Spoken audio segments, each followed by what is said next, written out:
On the evening of May 17, 2024, 39-year-old Nikki Cheng Saelee-McCain, a beloved mother, daughter, and sister, texted her sister saying she was visiting her brother-in-law in a Redding, California hospital. Just after midnight, she mentioned returning her mother-in-law's car to her house on the Redding Rancheria Reservation. That was the last time anyone heard from her. A week later, Nikki's truck was found abandoned in a remote area 40 minutes from her home. Despite extensive searches, Nikki remains missing. It's been more than 5 months since she disappeared, and investigators are still working to piece together what happened that night.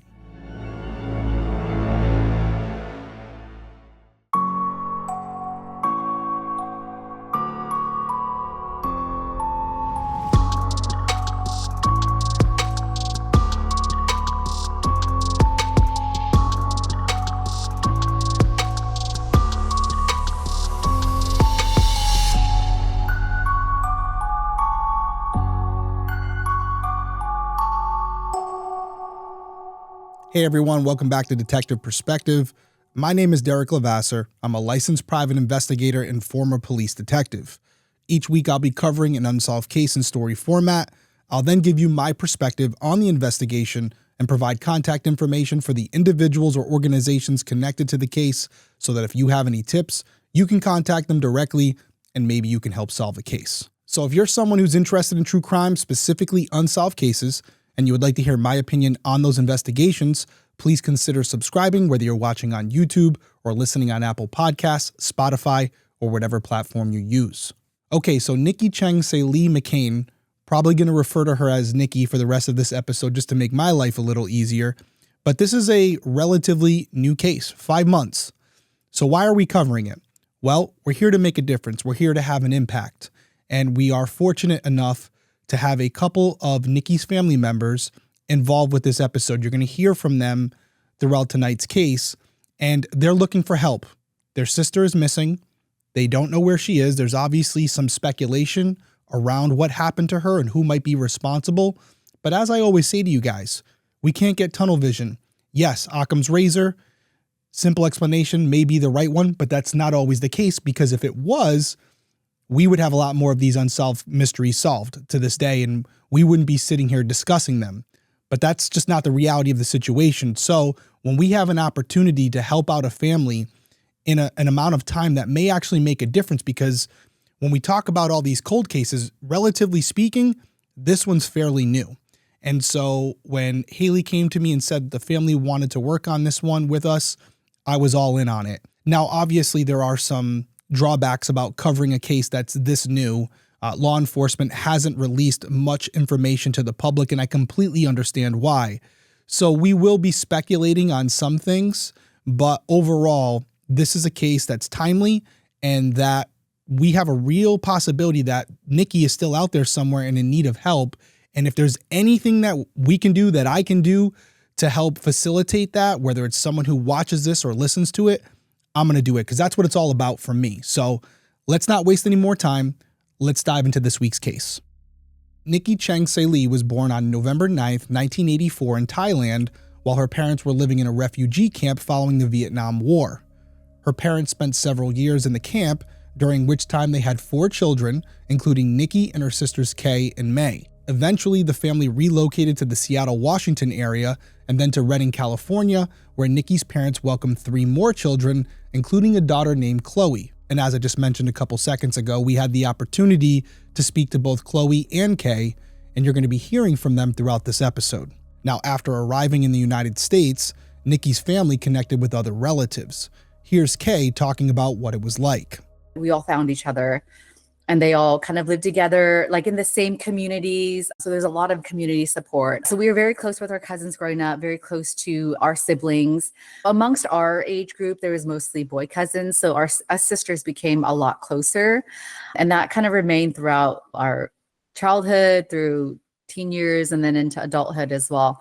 We're all very close. We talk consistently. We have like our group messages. Now, just like in every case, we always like to hear about the person we're discussing, not just as a victim, but who they were as a person, to kind of give us a better understanding of what they were like before this incident. Because one, it makes them more relatable. You may find commonalities with them, But it's important to remember that this isn't some character, this isn't some piece of evidence. This is a human being who had goals and aspirations before this tragedy, and that's something to keep in mind as we're going throughout the story, not only to make sure that we're treating it with the amount of respect it deserves, but I think it also gives you a different level of motivation, knowing who this person was and what they stood for. So when we spoke to Chloe and Kay, they obviously had nothing but nice things to say about their sister, Nikki. And here they are now talking about her. First, you'll hear from Chloe, and then you'll hear from Kay. Nikki was really funny. She's the type of person that was always positive no matter what. And she was always your biggest cheerleader. She was always there for all of us. Nikki'd be the person that you would call if you're like, well, I have nothing to do on a Saturday afternoon. Like, hey, let's go shopping or let's go look for junk. And she's like, yeah, let's go. She was always down. Nothing was ever too boring for her. She would find fun things in everything you did or said. She loved laughing and just giggling, and everything was just funny to her. She took everything very lightheartedly. She didn't really get offended about things. If she did, she let it go really quickly. So everything with her was just very lighthearted. Another really big quality that, to add on to what Chloe was saying, is that she had a really big heart. When people say, oh, this person saw the good in everyone, Nikki truly did. She would see a criminal and say, look at the sadness in his eyes. He's seen some sadness, and truly to a fault, where she could forgive someone's forgiving. Yeah. Yeah. Very forgiving. She will forgive. Someone could be very bad, and if she saw one positive thing that they did, she would say, we can forgive them. They have good in them. You see, that's a really interesting clip there that I wanted to make sure I included, because as Chloe and Kay mentioned, almost to a fault, Nikki could find the good in anyone, and she was very willing to forgive. And as we discuss this case tonight, you may see that trait, which is admirable, may have contributed in a way to the situation that we have now, where Nikki, being the good, kind-hearted person that she is, may have given someone the benefit of the doubt who didn't deserve it.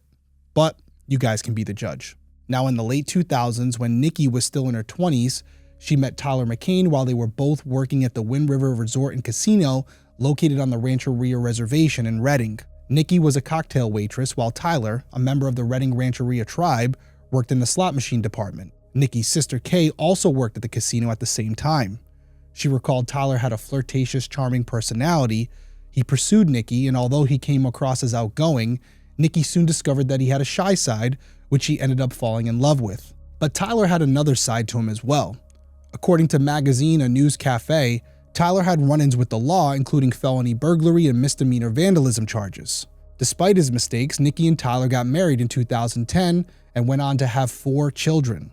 They eventually settled down in a 3.5-acre property in the area just outside of the Rancheria Reservation, known as Happy Valley. By early 2020, Tyler was working as a spa manager, and Nikki was a stay-at-home mom. When the COVID pandemic hit, the spa shut down, leaving Tyler out of work and home with Nikki and the kids.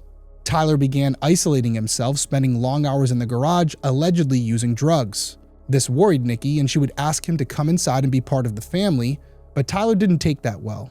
Arguments followed, but Nikki's family didn't realize how bad things had actually become since they hadn't been seeing her in person. It wasn't until later that they learned that Tyler had been both verbally and physically abusive to Nikki, leading to multiple police visits to their home. Here's Kay talking about it. He was hanging out there more and more, and I know that bothered her a lot, because she was accusing him of doing drugs, and so those were big fights, because she's like, are you out there doing drugs? And then it was just like, oh, how dare you accuse me of that? And then I think those verbal altercations got physical.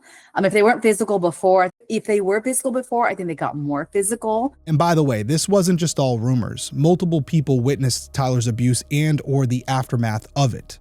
A news cafe reported that in one incident, Nikki was heard screaming for help, saying Tyler was attacking her. She was actually seen running barefoot, and her feet were bleeding from running on broken glass. Now, the witness that helped her also witnessed abrasions on her face, swollen lips, and marks around her neck that looked like handprints. In another incident, Tyler chased Nikki around their yard with a large wrench. There was also reports of Tyler threatening to decapitate Nikki, and in one instance, pouring gasoline on her vehicle. Nice guy. Now, Chloe and Kay told us that once the COVID restrictions began to ease up a little bit, Nikki could finally see her family in person, and that's when she started confiding in them about what was happening. Once things kind of started to lift a little bit, that's when we kind of heard more about like the police calls and, oh, this happened. And then we were like, oh, like, wow, that's not good. And then she would tell us like, oh, this happened. I called the police, but I didn't report anything when they came. And that happened a lot. And we told her, anytime that happens, if you call the police, you need to say something, because now the police are going to think you're wasting their time and they're coming all the way out there. And she said the police would say that we see that you look frazzled. I don't know if they necessarily said they saw anything, any injuries on her or anything, but she, at the end of the day, she still wanted things to be back the way they were before. So she didn't want him to get in trouble. She didn't want a record. She didn't want any of that. So by the time the police came, I think she was just kind of like, okay, I don't want him in trouble. So she wouldn't really ever report anything. Now, to speak a little bit about this incident, I'm sure some of you are going to ask the question, well, if law enforcement was responding to their house and it was as bad as some witnesses reported that it was, why wasn't Tyler arrested? Even if Nikki didn't want to file charges. As we know, we've talked about it before. If I, as a police officer, respond to a domestic violence incident and I see visible injuries on one party or the other, and I can determine who the primary aggressor was, I have an obligation to make an arrest, even if the victim does not want to pursue charges. So hypothetically, if law enforcement responded to the house and saw that Nikki was visibly injured, regardless of what she wanted, they should have made an arrest. So it does make me wonder, were there visible injuries and law enforcement just didn't do their job? Or was it more of a verbal altercation on most occasions where law enforcement would show up, they'd both be upset, meaning when I say both, I mean Nikki and Tyler, and yet there wasn't anything there to determine a primary aggressor, and so law enforcement would leave after checking in on them. This is one of those instances where I would love to have access to internal databases to see what type of police reports were taken, what was entered into the dispatch log by law enforcement officers after they cleared the scene. But I can tell you right now, with how new this case is, we're not going to have access to those reports anytime soon. Now, after having these conversations and Nikki opening up about her abuse to her family, she would go over to her parents' house or stay at Chloe's to get away whenever she and Tyler fought. And after a few days, Tyler would always text Chloe or Kay saying things like, quote, "Tell Nikki I love her and I'll change."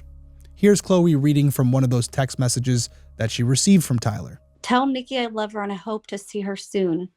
Can you ask Nikki if she wants to go out of town with me for a few nights? Thanks, Chloe. If she doesn't want to go, the house will be free for her to get her things she's needing in the meantime. I'm going to come by. Thanks. So there you have it. Very common trend. You'll have someone who is an abuser behind closed doors, but to the outside world, they act like they're this reasonable, very calm person who just wants the best for everyone. I've seen it a million times. I've told you guys about different examples where, as a kid, I would see coaches and politicians who were the nicest people in the world.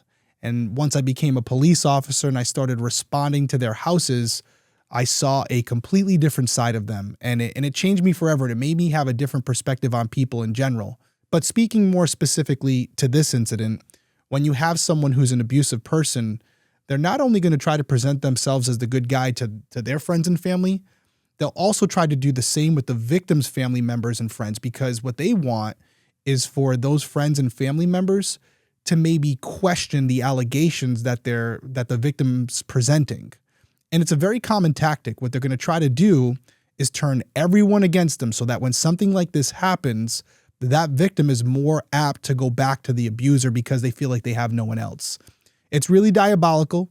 I'm not saying for sure that that's what Tyler's intentions were. I'm just putting it out there as a generic sense where this is something that as a police officer, I've seen many times. And just like in those incidents I just described, Nikki would also eventually return home hoping that things would improve. And for a while they would, but eventually the abuse would start up again. And the situation eventually escalated to the point where the Redding Rancheria Tribal Court had to intervene to protect the McCain children.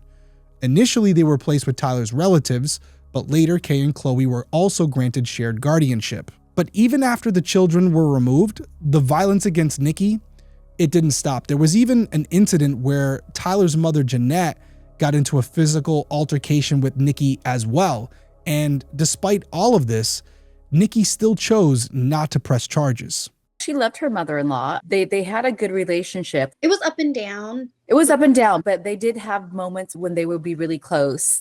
So then I think that was a piece of it too. She's like, well, I don't want to get them in trouble. I don't want to be the reason they're in trouble. And it's also like, well, she didn't mean it. Or like, oh, well, it's the heat of the moment. And so she was always making up excuses as to why they didn't mean it. They didn't mean it. And it's very much speaks to someone who's been mentally and physically just manipulated, and they think this is normal. They think that, no, you caused this. Yeah, as you can hear from that clip, it was a really interesting relationship, I guess we'll call it, between Jeanette and Nikki.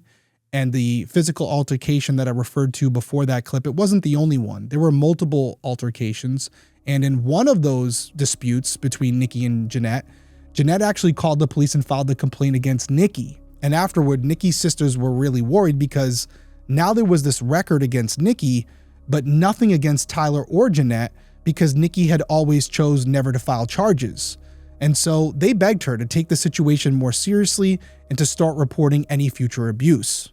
And we're just scratching the surface here, but this foundation of this kind of triangle here between Tyler, Jeanette, and Nikki is critical to the overall analysis of this investigation. So I want to really make sure we have an understanding of what was going on before Nikki's disappearance, because that's very important if we want to try to triangulate where she might be now and what may have occurred. So we got much more to cover. We're going to take a break. We'll be right back.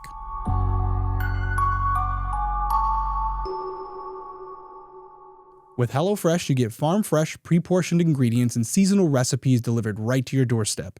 Skip trips to the grocery store and count on HelloFresh to make home cooking easy, fun, and affordable.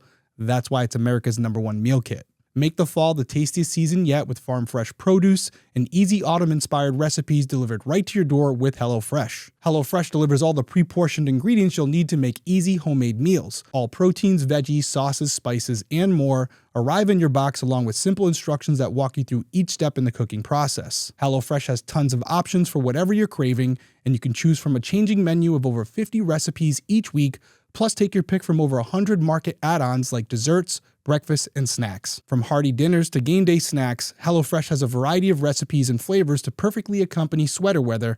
We're looking at you, pumpkin spice. I recently tried the Monterey Jack burger with red onion jam and zucchini fries. It was unbelievable. Absolutely loved it. Wish I could have one right in front of me right now. And as always, my kids saw the HelloFresh box. They got really excited. They didn't want the burger, but they ate all my zucchini fries. So it was a win for both of us. I love HelloFresh. I think you guys will as well. So if you want to get 10 free meals, just go to HelloFresh.com/free detective. Free detective is all one word. This is applied across 7 boxes and it's for new subscribers only, and it varies by plan. That's 10 free HelloFresh meals by going to HelloFresh.com/free detective. Go check them out. HelloFresh, America's #1 meal kit.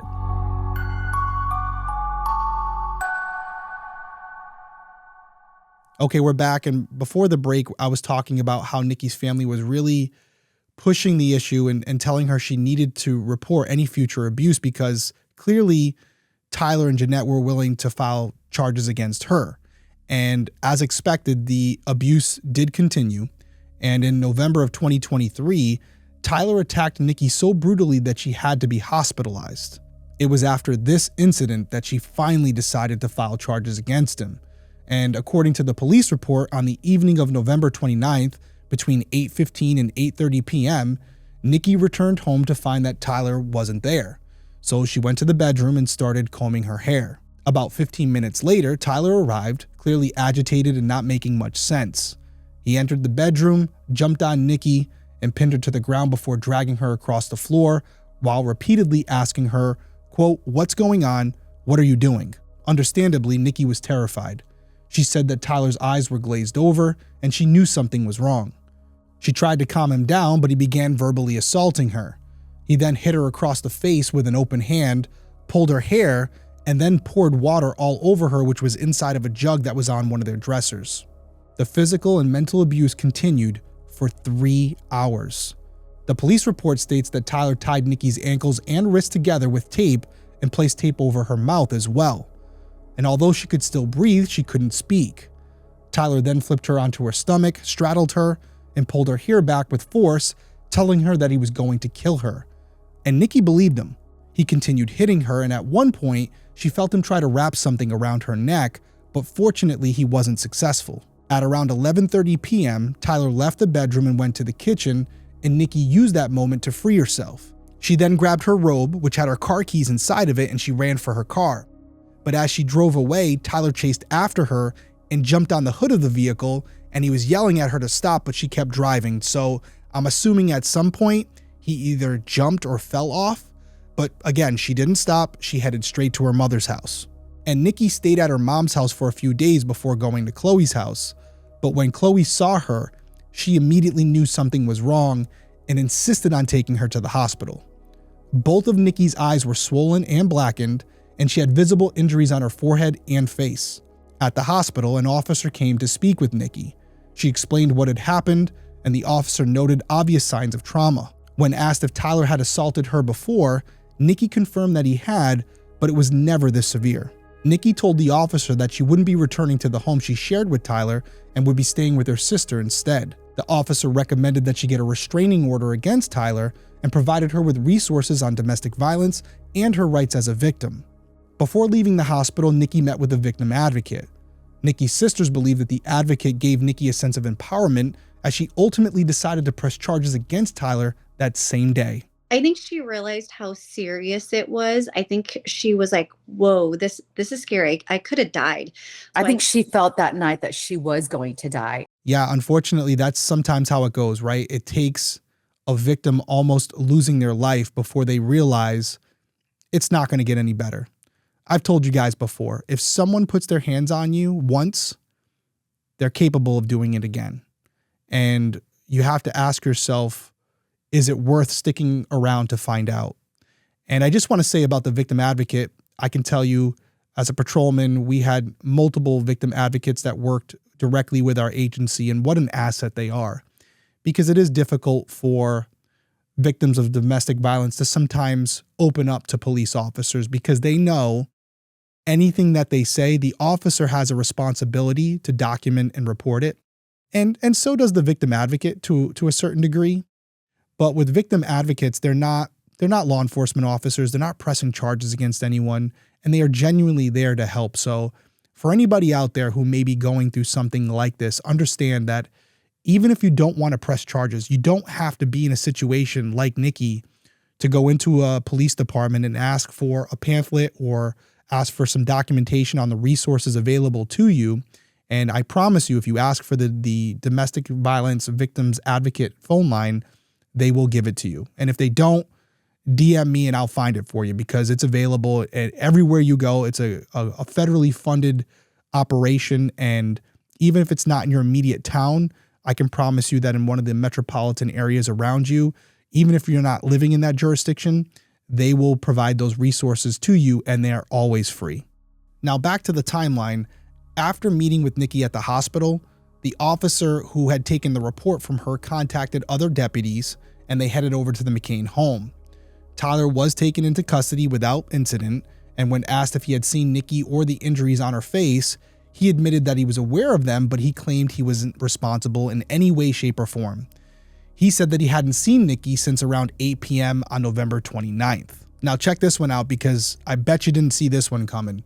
When the police asked if he and Nikki had gotten into a fight, Tyler completely denied it. Instead, he claimed that Nikki had gotten into a fight with another woman. Now, he said he hadn't seen it happen, but he suspected that Nikki was actually having an affair with this woman. And on top of that, Tyler insisted that he and Nikki had a good relationship, that they were happy together, and that there had never been any type of physical altercation between them. Now, obviously, the police didn't believe Tyler, and he was charged with 4 felonies: corporal injury to a spouse, false imprisonment by violence, making criminal threats, and assault likely to cause great bodily injury. And Nikki refused to drop the charges, and for months she stayed with her mom and her sister, But I will say this, Nikki did maintain contact with Tyler. There was an incident where he asked her for a ride to a court hearing since he wasn't allowed to drive due to a suspended license. But instead of going to the courthouse, Tyler forced Nikki to take him to his lawyer's office. Once they arrived, the lawyer asked Nikki to recant her statement about the November domestic violence incident, but Nikki refused. So Tyler got pissed off, took off in her car, leaving her stranded at the office. But even after this incident, Tyler kept pressuring her to drop the charges, but she wouldn't do it. So eventually, he decided to change up his tactics and began convincing her to move back in with him, promising that he would change and that they would be able to get their children back. And understandably, as a mom, eventually, Nikki moved back in with Tyler, but she never dropped the charges, just to put that out there. She never dropped the charges. Now fast forward a little bit. On May 7th, 2024, just 10 days before Nikki disappeared, Tyler's preliminary hearing was held for the domestic violence charges. He pleaded not guilty to all charges. That same day, Nikki texted Chloe telling her she was done with Tyler. She was preparing to divorce him, looking at furniture for a new home, and making plans to regain custody of her children. Nikki seemed confident and determined. Now on May 17th, Nikki texted Chloe to let her know that she and Tyler's mother, Jeanette, remember her, were at the hospital visiting Tyler's brother, Brian, who was currently in the ICU. Nikki explained that Jeanette had called her in a panic, hysterical over Brian's condition. Wanting to help, Nikki decided to go with her to the hospital. Now, there's still a lot of unanswered questions about what exactly happened that day, but from what Chloe and Kay have gathered, it's likely that Nikki drove Jeanette in Jeanette's car to the hospital because Jeanette was probably too upset to drive. I think that Nikki was like, okay, let's go to the hospital. Let's go be with Brian. Because I mean, even though Nikki had her ups and downs, a lot of them with that family, I think she still loved all of them. She really cared about them. Like we said, she was so forgiving. So she's like, oh my gosh, if they need me, this is for Brian. Of course, I will be there for you guys. So it wasn't that out of the ordinary for her to have been with them. And like Chloe was saying, Nikki had said Jeanette was hysterical. So it wouldn't be that far-fetched that she was driving Jeanette's car. We think it was kind of one of those mad dash of let's just get in the cars and let's just all go. Who can drive? Let's just go out there. So yeah, that's what Kay and Chloe have gathered up to this point. And I will say, law enforcement may have a better idea of what actually transpired, whether this is even true or not. Well, how would they know that? For one, GPS coordinates from Nikki's cell phone and Jeanette's cell phone, they would be able to see if their cell phones were traveling together while driving from wherever they were to the hospital. Were they in the same vehicle? Were they in a different vehicle? And then more than likely from cameras in the area, where there was traffic cameras, the hospital parking lot camera, or convenience stores or something nearby. More than likely, hopefully, they would get at least one camera where, based on the GPS coordinates of the cell phones, they would be able to line that up and see exactly what vehicle passed by at that time. And they would be able to determine whether or not they were in Jeanette's vehicle, they were in Nikki's vehicle, or they were in some other vehicle. This is all pretty basic investigative stuff. But as I said at the top of the show, Chloe and Kay do not have access to this information. And at this point, the officers who are handling this case, they're not giving anyone any information. So do I think they have the answers to this specific question? Absolutely. Are they sharing it? No. Now, once they got there, Nikki texted Chloe that she was at the hospital, and they kept texting back and forth throughout the night. Nikki never mentioned that she had left the hospital, so Chloe isn't sure how long she was actually there. Now, just after midnight, Nikki sent Chloe another text, but this time she said she had Jeanette's car and was about to drive it back to Jeanette's house, but she didn't mention if anyone else was with her. Now, at least on Nikki's side of the family, this was the last time that anyone ever heard from her. Now, Chloe and Kay don't fully understand why Nikki was returning the car after midnight. It's pretty late.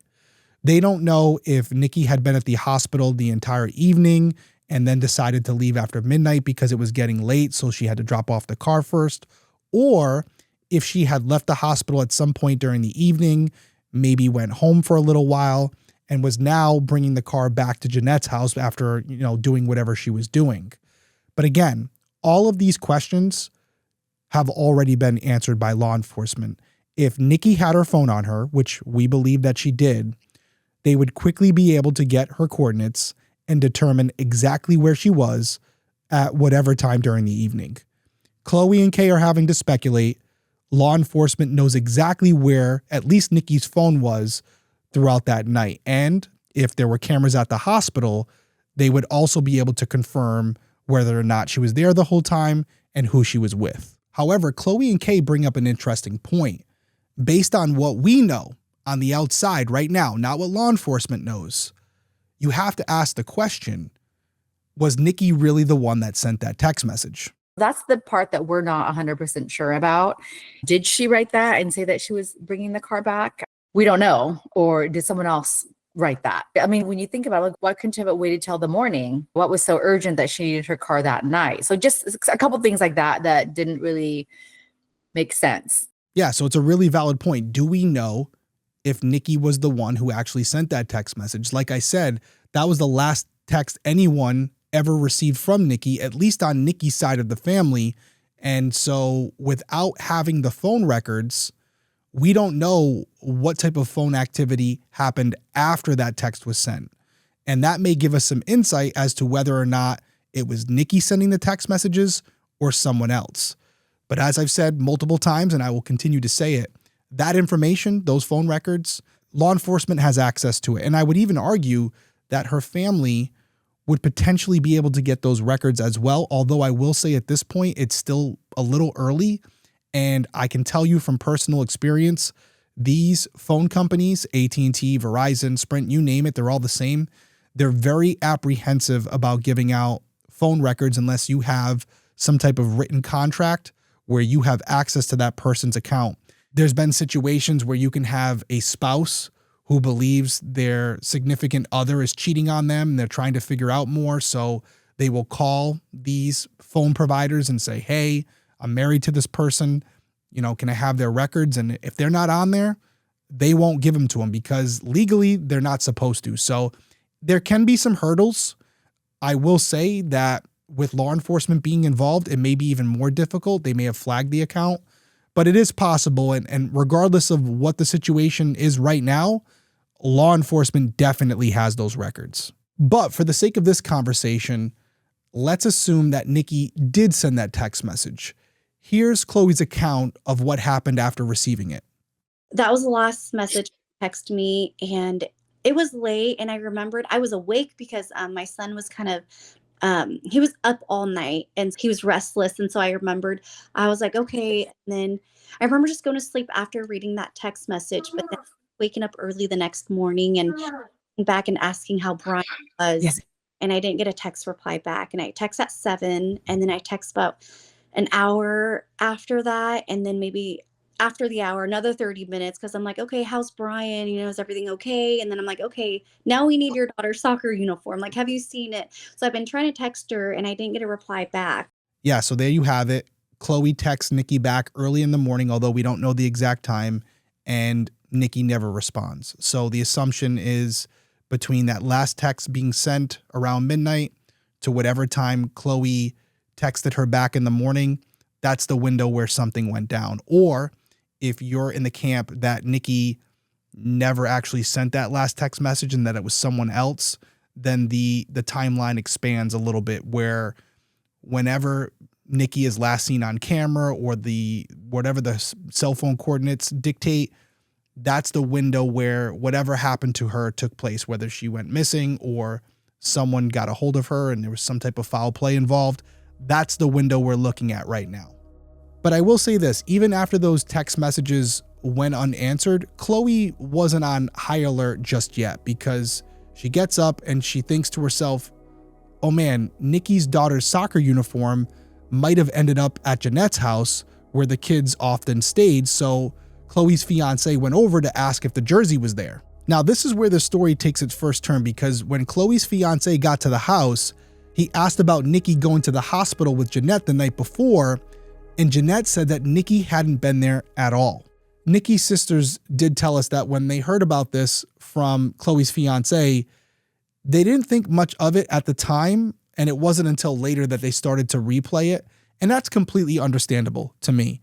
In that moment, you know, you have friends and family members. How often have you had someone not text you back right away or tell you a story that doesn't line up when you hear it from another person, And then when you follow up, it makes sense. So at this point, they're not automatically going to, oh my God, our sister is being held captive or she's injured somewhere and she needs our help.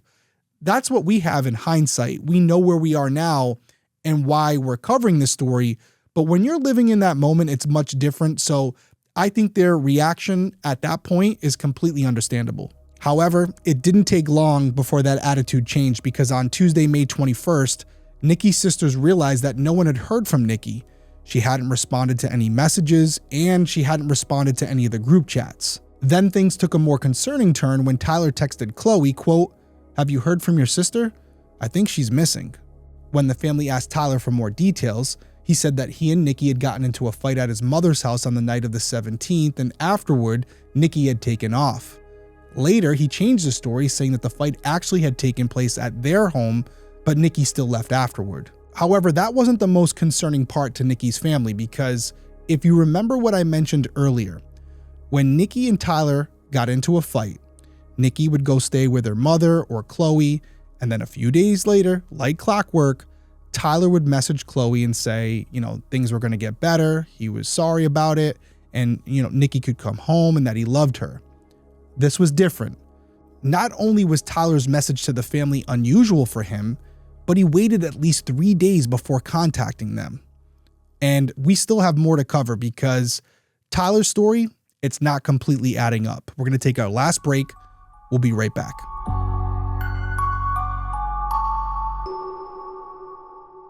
Listen, we all know being an adult has its high points. You can eat ice cream for dinner. You can go to bed anytime you want. There's a lot of benefits, but there's also some downfalls. It's not all fun. You have to go to work. You have to do your taxes, and you have to fix the toilet every time your kids clog it. For all my parents out there, you know exactly what I'm talking about. But most importantly, you have to keep up on your health and make doctor's appointments when you need them. And for that one, there's ZocDoc, the healthcare app that makes adulting that much easier. ZocDoc is a free app and website where you can search and compare high-quality in-network doctors, choose the right one for your needs, and click to instantly book an appointment. We're talking about in-network appointments with more than 100,000 healthcare providers across every specialty, from mental health to dental health, eye care to skin care, and so much more. You can even filter for doctors who take your insurance, who are located nearby, who are a good fit for any medical need you may have, and who are highly rated by verified patients. Plus, ZocDoc appointments happen fast. Typically within 24 to 72 hours of booking, you can even score same-day appointments. Next time I need a doctor, ZocDoc is what I'm going to be using. So stop putting off those doctor's appointments and go to ZocDoc.com/detective to find and instantly book a top-rated doctor today. That's ZocDoc.com/detective. One more time, ZocDoc.com/detective.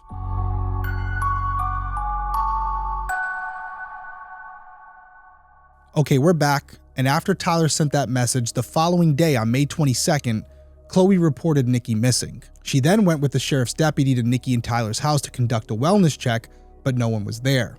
The next morning, Chloe requested another wellness check, but again, no one was home. On May 24th, Chloe returned to Nikki and Tyler's house for the third time, and finally they spoke with Tyler.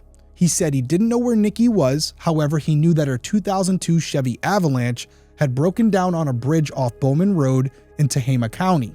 Chloe offered to drive him to pick up the truck, but Tyler declined, saying that one of his friends would take him. Chloe immediately called Kay and they decided to search for Nikki's truck themselves.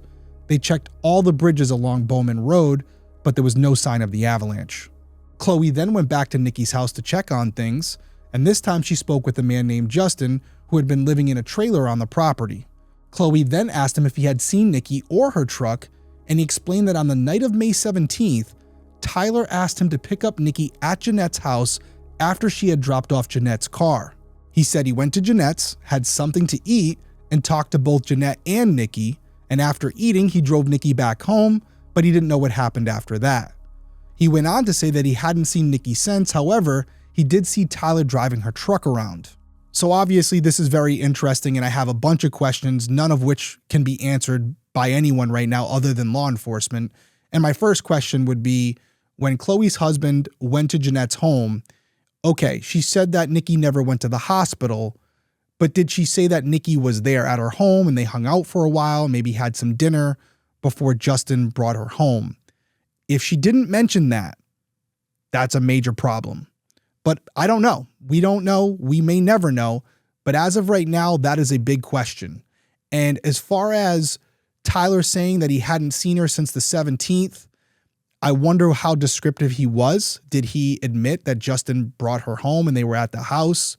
Maybe that would line up where Justin could have brought her home and Tyler and Nikki could have gotten into a fight. And then technically, and I'm using air quotes for everyone on audio here, she could have taken off. That is possible if that story all lines up. The question is that what they're saying, or is that what I'm piecing together here? It should be pretty fluid. It should be pretty concurrent. If that's what happened and that's the truth, it shouldn't be that hard to explain it. So there are some questions here.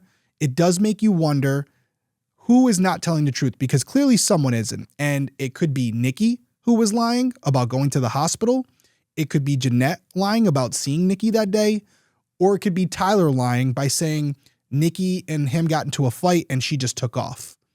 Your guess at this point is as good as mine. But, and this is a big but, if we're to believe Tyler and him and Nikki got into a fight and Nikki decided to take off and go somewhere, how did she get there? If we're to believe Justin, Tyler had her truck. That's a big problem. And how would Tyler explain that right now if I had the chance to ask him? I'd be very curious.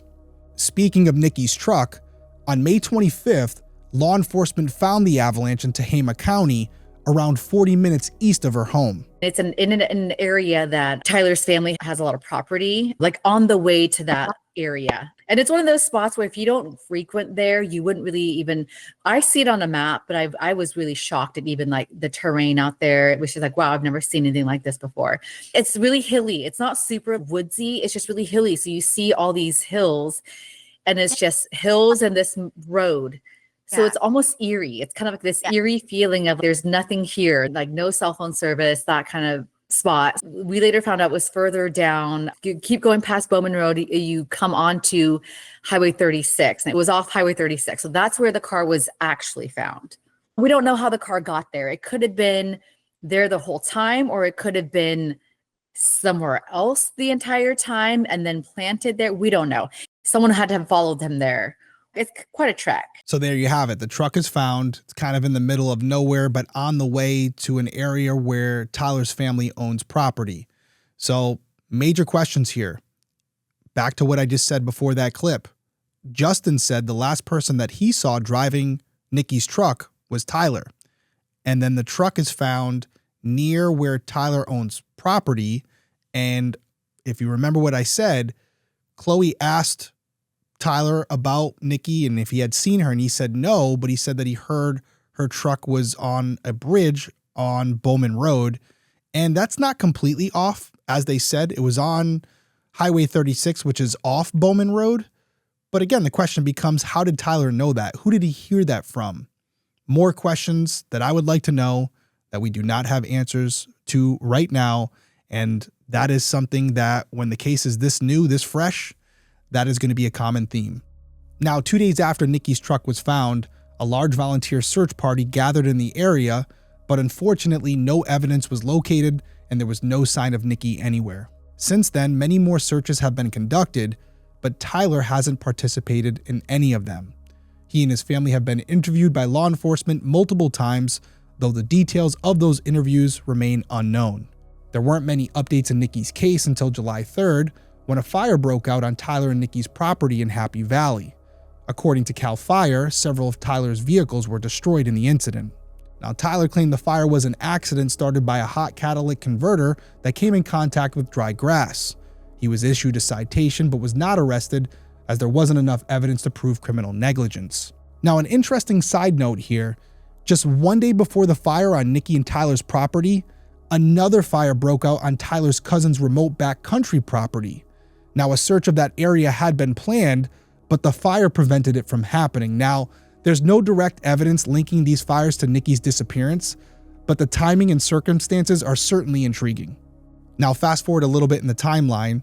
On July 5th, the charges against Tyler for the November 2023 domestic violence incident were dismissed because of Nikki's disappearance. The judge cited Tyler's constitutional right to face his accuser as a reason for the dismissal. Now, thankfully, due to the 3-year statute of limitations, the charges can be refiled if Nikki comes forward again, which leaves around 2.5 years on the clock as we speak. Now, as these charges were being dropped, Nikki's family held a Justice for Nikki rally right outside the courthouse. And as Tyler walked by, Chloe and Kay confronted him, asking him where their sister was. Tyler responded by flipping them off and just shrugging his shoulders. Unfortunately, that's the last significant update we have in Nikki's case. It's been over 3 months since the domestic violence charges against Tyler were dropped. It's important to note that his story about what happened to Nikki continues to change. To one person, he claimed Nikki ran away with a female love interest. To another person, he said that she left with a man and they had gone to Las Vegas. These inconsistencies have raised even more flags for Nikki's family. The thing is with him is he's, from what Nikki had told us, is very jealous.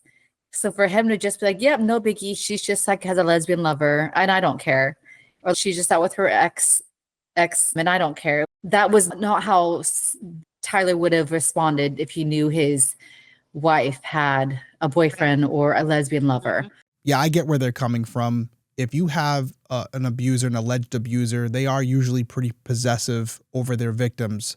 So if Tyler genuinely thought that Nikki had ran off with another man or even a woman, he would be extremely upset about it, more than likely, and would be on the hunt for her to try to find her and track down this guy or girl that she's with, because it would bother him to think that she had left him for another person. And so the fact that he seems kind of complacent, kind of nonchalant, not really caring about her whereabouts and just basically passing it off like, yeah, she was over me. I guess she was done with it. When we have previous history of him texting her family trying to win her back, it is a little out of the ordinary. And some of you may say it's because he knows there's some things going on and he doesn't want to step on anything that could implicate him in a crime that he didn't commit. Or you could also say that this behavior has changed because he knows exactly where Nikki is and it's not with another person. Now, in addition to Tyler, his mother Jeanette has also changed her story a couple times. At one point, she told Nikki's sisters that an Uber picked Nikki up at her house after she dropped off the car. But as I mentioned earlier, Justin said that he picked up Nikki and brought her home. So we're sitting here right now not knowing what the truth is. What we do know is that no one seems to have their story straight. And so far, no one, including Tyler, has been named as a person of interest or a suspect in Nikki's disappearance. Law enforcement has been extremely tight-lipped about the direction of the investigation, and I can respect that. What we do know for certain is that Nikki is still missing, and her family is hoping that she comes home soon, but if she doesn't, they want answers and they want someone held accountable. All right, let's dive into this perspective, and I want to elaborate on some of the things I've already said. I weighed in a lot throughout the episode, so there's not going to be a ton at the end here because, for one, very new case, not a lot of information available, and what we do have, it's pretty self-explanatory what needs to be done if it hasn't been done already. So, what I've said multiple times through the episodes, GPS coordinates, triangulation of cell phones for not only Nikki, but Justin, Jeanette, Tyler, anybody else who could be connected to Nikki in any way, shape, or form in that window of time where she kind of went off the map. You also need to look at cell phone records for those same people and maybe others as well, family members, friends, you name it. Anybody who could be connected to her, get search warrants, get those cell phone records. Worst case scenario, you have records that you don't need, but it's important to get them as soon as possible, especially if Nikki's still out there somewhere. But you want to look at those records. You want to see if you can pinpoint where these individuals were and see if their stories match up with what their cell phone tells us. If it doesn't, that's when you need to bring them in and drill them down on their inconsistencies. The same thing goes for cameras. You want camera footage from the day of the incident, and I've already mentioned the hospital footage if they have it, parking lots, convenience stores, traffic cams, anywhere where you could pick up either Nikki's Chevy Avalanche or Jeanette's vehicle or Tyler's vehicle. You want to try to put them at certain locations and again, see if it matches up with the cell phone coordinates. You also want to learn as much as you can about Nikki's Chevy Avalanche, specifically after the incident, because we know the vehicle at some point was at Nikki and Tyler's property. What happened after that? According to Justin, Tyler was driving it around. Can we confirm that? Do we have camera footage, cell phone coordinates, the same thing over and over? And you would like to try to track that vehicle all the way out to Highway 36. Are there any cameras along the way? Any witnesses of people who were maybe driving alongside the vehicle or passing the vehicle who could potentially identify the vehicle and even more so identify who was driving it? Now, in addition to the cell phone activity and any potential camera footage, we also need to conduct some search warrants. Search warrants on Jeanette's house, search warrant on Tyler and Nikki's house, search warrant on Nikki's Chevy Avalanche, search warrant on any of Tyler's vehicles. What are we looking for? A potential sign of struggle, maybe do some luminol tests to see if anything was cleaned up after the fact. Yes, I mentioned the 2 fires. Although it may have destroyed some potential evidence, it still should be done just to make sure we rule it out. There is a possibility that even though there was an attempt to destroy a possible crime scene, maybe they didn't, maybe they messed up, maybe they didn't get it all. I've said it before. I don't know if I've said it here on Detective Perspective, but criminals make mistakes. It's our job as investigators to find those mistakes. And if I had to go out on a limb here, we're not dealing with geniuses. So if Tyler or his family members are involved in this, there's something to find. And maybe it's going to require asking them to take some polygraph tests. Yes, I know some people are hesitant about poly tests. I understand it. But at minimum, it can be used as a tool. And what we gather from that information may lead to further search warrants in areas that we didn't think about initially. So you have nothing to lose, everything to gain. The problem with that is I don't see Tyler's family being that willing to participate in these types of activities voluntarily. You're going to need something on them to get them to do it. And as of right now, at least on the surface, it doesn't seem like law enforcement has much. But I also want to transition for a minute because there is a world where Tyler, who in my opinion, based on what we know, is not a good guy, could be telling the truth about what happened that night. It is possible that Nikki came home, they got into a fight, and like they had in the past, Nikki took off. Maybe she took off in her car and Justin's wrong. She could have driven down the highway. Maybe she picked someone up. Maybe she was with someone. They got out to Highway 36 and something went down. Or she could have been driving alone and maybe she pulled over and she was on her phone, or she felt like something was wrong with her vehicle and someone pulled up, presented themselves as someone who could be helpful and turned out to have an ulterior motive. Or you could have a situation where, based on everything that was going on in Nikki's life, she decided to take off and not tell her friends or family. And I'm going to put it out there right now that I do not believe that to be the case. But I would not be doing my job if I didn't at least say it. Can't get tunnel vision. I don't know Nikki any better than any of you guys out there. And so we have to explore all options or we're not doing our job properly. Now, ending this perspective on a positive note, this is not an old case. And with the older cases, 15, 20 years old, where you have a missing person, it is more likely than not that the individual involved in that case is no longer with us. That's not the case here. There's a real potential that Nikki is out there somewhere. I don't know what the current conditions are for her, but I'm hoping that someone who watches or listens to this episode was in that area that night and may have seen her vehicle, or maybe someone driving her vehicle, and for some reason they haven't came forward yet. Maybe they don't even know at this point that the information they have is critical to this investigation. That's why we do this. So if you're that person and you potentially have information that could be critical to solving this case, here's a quick recap. Nikki Cheng Saelee-McCain was last heard from after midnight on May 18th, 2024. She texted her sister Chloe that she was returning her mother-in-law Jeanette's car to Jeanette's house on the Redding Rancheria. That was the last time anyone had contact with Nikki, according to Nikki's family, and a week later, on May 25th, her 2002 Chevy Avalanche was found abandoned in a remote area of Tehama County, about 40 minutes from her home.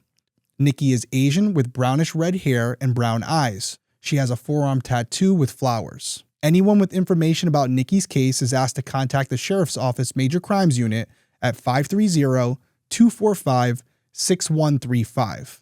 To support Nikki's family, please share her story and follow their Facebook page, Help Find Nikki Cheng Saelee-McCain.